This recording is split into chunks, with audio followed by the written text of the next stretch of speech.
Hello friends, కొత్త recipe తోటి మీ ముందుకు వచ్చేసాను. ఈరోజు క్యాప్సికమ్ శనగపిండి వేసి కూర చేస్తున్నాను. దానికి కావాల్సిన పదార్థాలు: క్యాప్సికమ్ పావు కిలో, పోపు దినుసులు ఆవాలు, జీలకర్ర, మినపప్పు, 1 స్పూన్ ఉప్పు, 1/2 స్పూన్ పసుపు, 1/3 కప్పు శనగపిండి, 1 స్పూన్ కారం. ముందుగా కడాయి పెట్టుకుని ఒక 3 టేబుల్ స్పూన్స్ ఆఫ్ ఆయిల్ వేసుకోవాలి.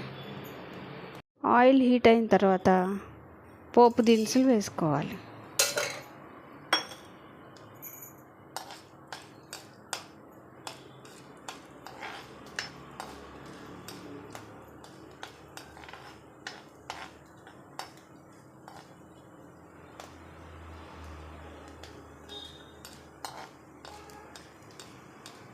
పోపు బాగా వేగిన తర్వాత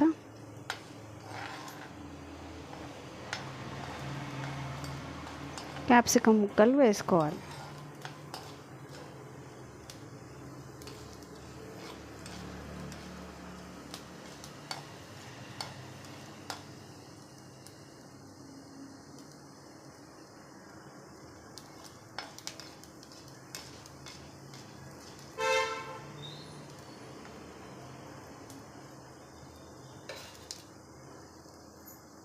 పోపు వేగిపోయింది.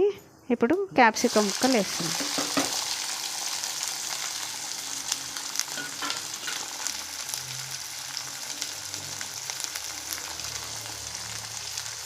ముక్కలు వేసుకున్న తర్వాత చక్కగా పోపులో కలిసేటట్టుగా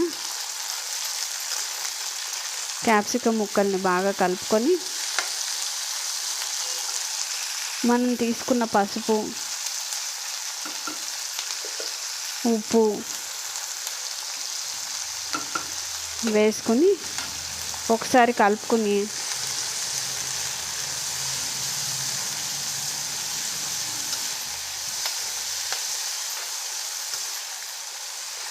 పసుపు ఉప్పు కలిసిపోయేదాకా కలుపుకొని సిమ్లో పెట్టుకొని మూత పెట్టుకోవాలి. మధ్యలో ఒకసారి కలుపుకోవాలి.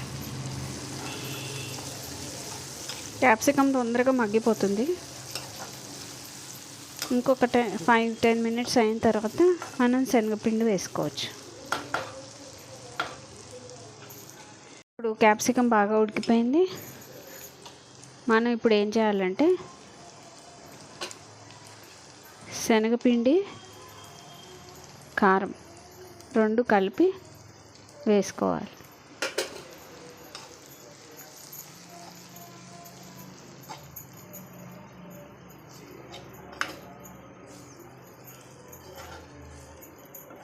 శనగపిండి వేసిన తర్వాత బాగా వేగనివ్వాలి. శనగపిండి పచ్చివాసన పోయేదాకా ఉంచాలి.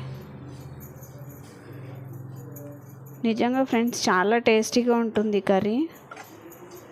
ఒక్కసారి తిన్నారంటే వదిలిపెట్టరు, అంత బాగుంటుంది.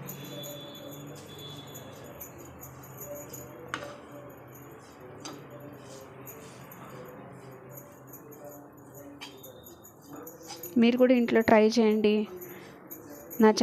నా ఛానల్ని షేర్ చేయండి, లైక్ చేయండి, సబ్స్క్రైబ్ చేయండి, సపోర్ట్ ఇవ్వండి ప్లీజ్.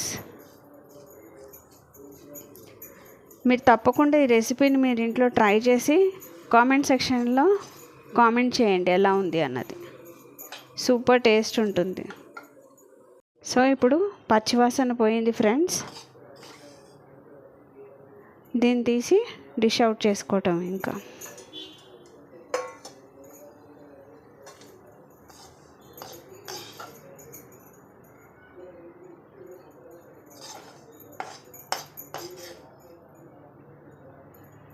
చూడండి ఫ్రెండ్స్, చాలా బాగుంటుంది కర్రీ.